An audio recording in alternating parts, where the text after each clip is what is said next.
This is Karen with newclevelandradio.net. And today I have on an interesting performer. And as I look at his bio, I'm not even sure where I can begin, Jan, but I have Jan Kloss with us. And he's Let's already start by been, let's start by with my name. did I pronounce it wrong? Yes, Okay, then pronounce it for us. Jan Close. Okay, I will let you say it that way. Thank you. I'm not always very good with names. Well, we will make sure that they have your website link so that they can find you, even if I accidentally have pronounced your name wrong. And we know you've been busy Okay. already today. You've been interviewing and talking about some of the greatest things that you're doing. So give us a little background. What got you into music to begin with?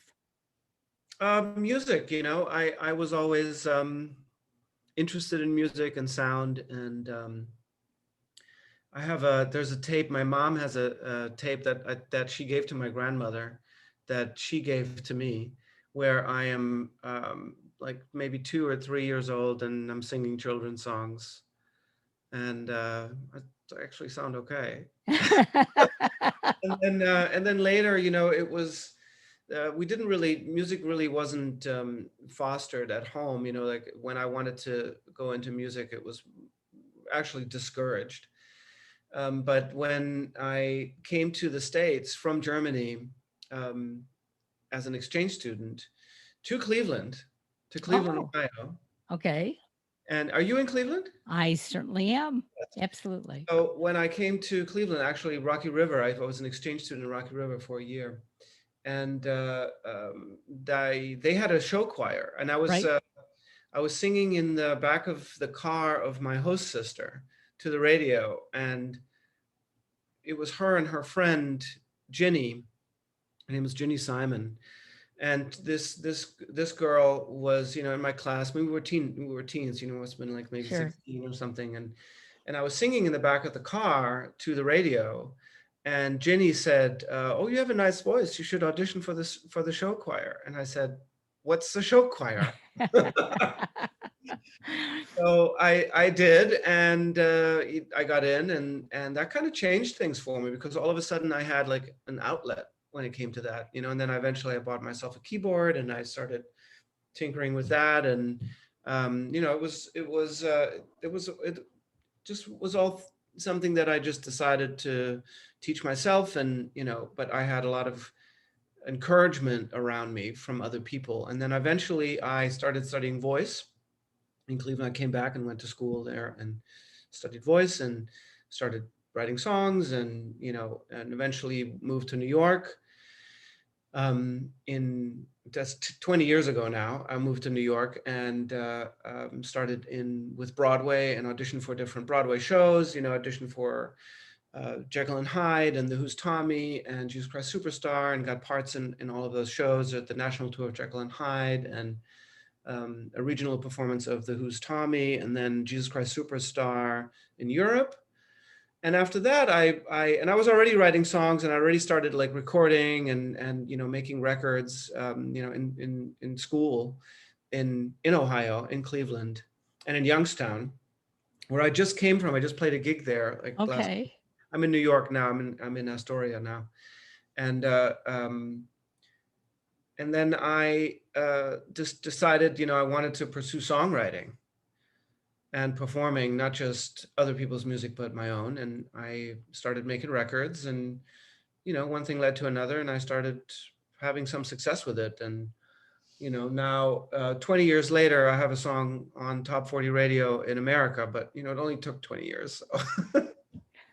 But, something that you're saying is so important to those who are listening who also want to pursue life in the arts. Um, you just have to keep working at it, and you have to make sure that people, hear you, see you, whatever that is. Um, it's not something that you can just expect that, oh, I got into show choir, so this means that I'm going to go to New York and be in a Broadway show.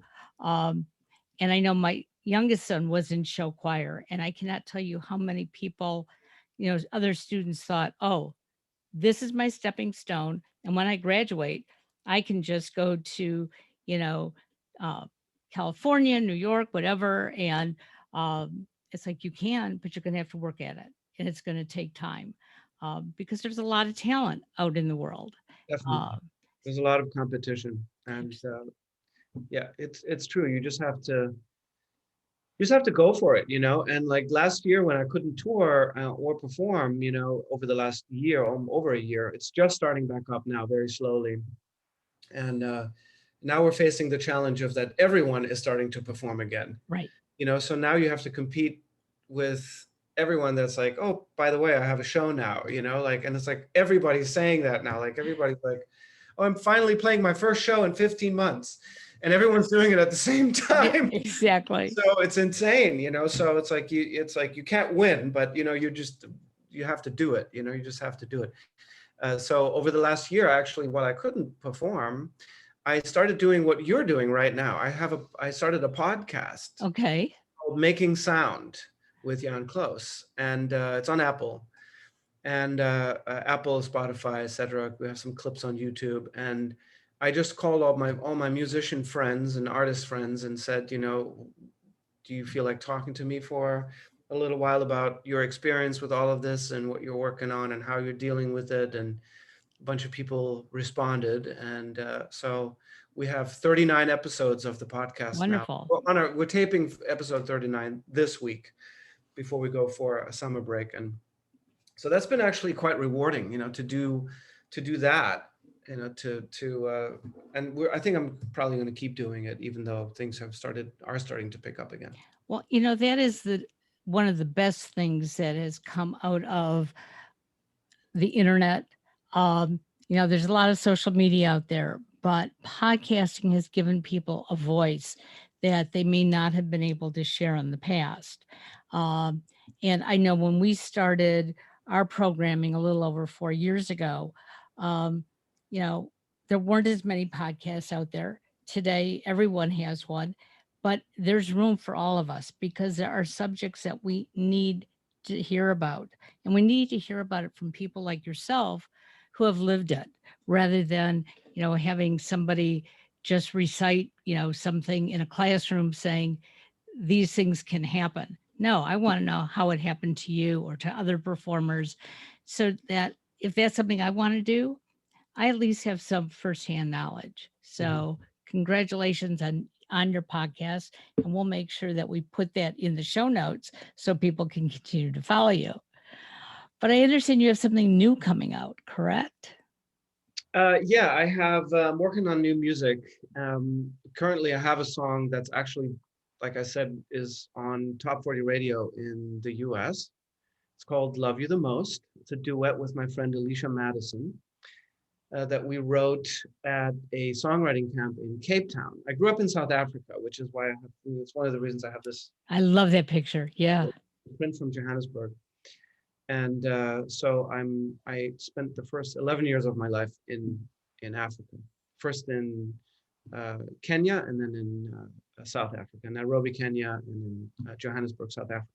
My siblings were born there. I was born in Germany, but my brother was born in Kenya, in Nairobi, and my sister was born in Johannesburg, my younger sister. And so yeah, so I as a BMI writer, I was invited to do a few songwriting workshops, and two of them happened in Cape Town a few years ago.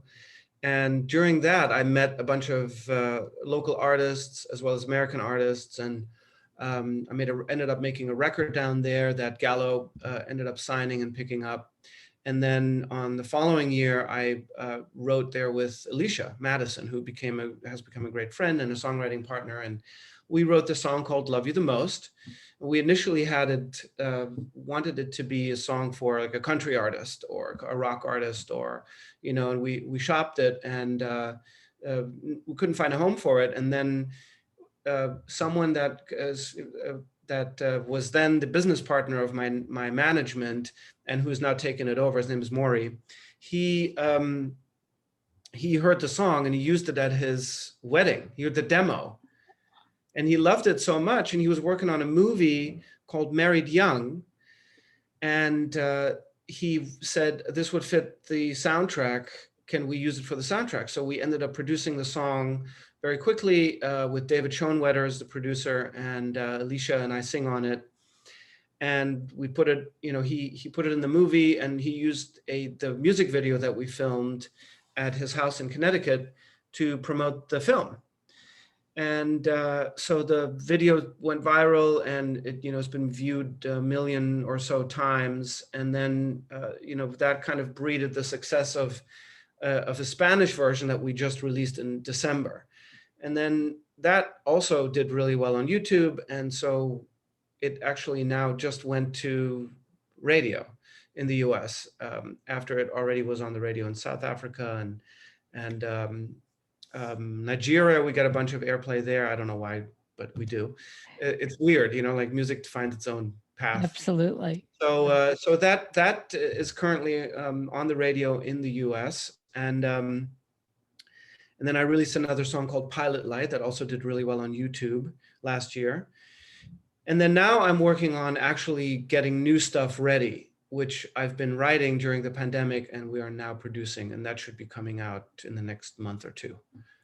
So things are starting to, move. Absolutely. And I want to mention the first song you talked about is in the movie. Mary Young is on Amazon, correct? Yes, it's everywhere. Yeah, YouTube, Amazon, Spotify, Apple, everywhere. So I really suggest that people go out and listen to it, as I did this morning. And the other thing that I love to remind our listeners, pay for the music, because you work awfully hard at creating the music. And if our listeners don't pay for it, you don't get a cent. And I know you don't make a lot of money on, streaming, but whatever platforms you're going to stream off of, pay for the platform so that musicians can at least make some money off of their hard work.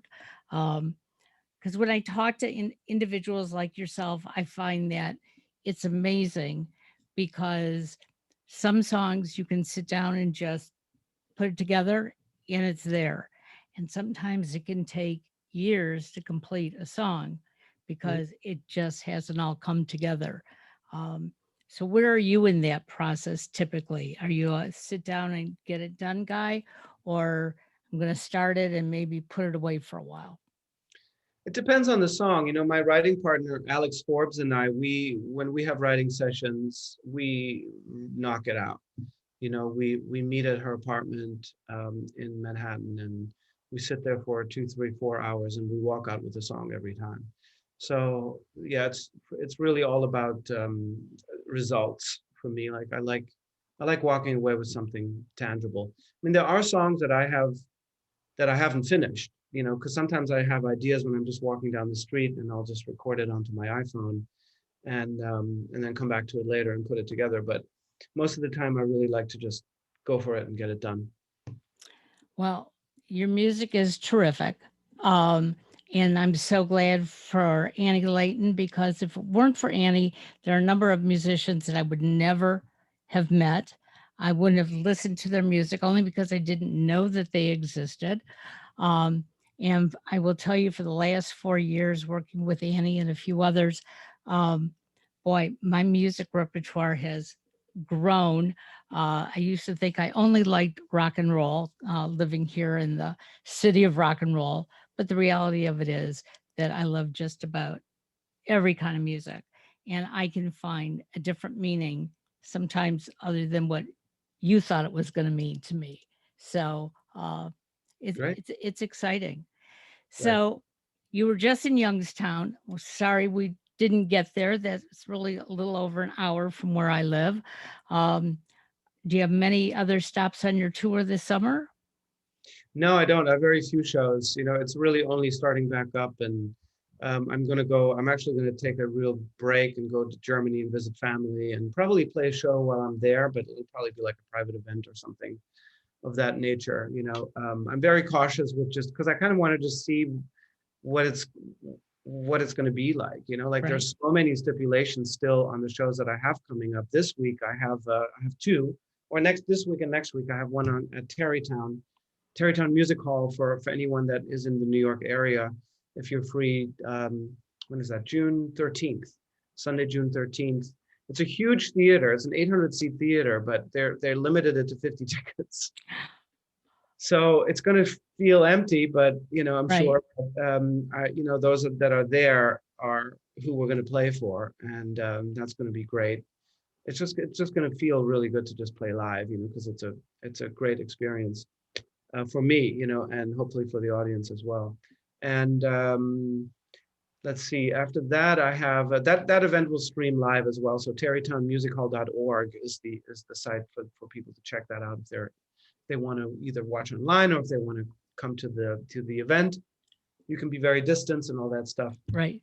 And then the next one is New York City. We're playing at the Bitter End on the 18th, on June 18th, and it's also very limited as far as tickets go. So you have to just get a reservation in advance online, and that's Bitter End NYC or thebitterend.com, I think is their website, but you can just Google it and you'll find it.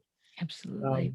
I'm going to have my guitarist Michael also with me on those shows. It'll be a duo acoustic show, and we'll see. We'll see how, if people are ready, and see what it's going to be like. Youngstown was great, but it was a free event. It was kind of in Ohio things are already very different than they are Right. here.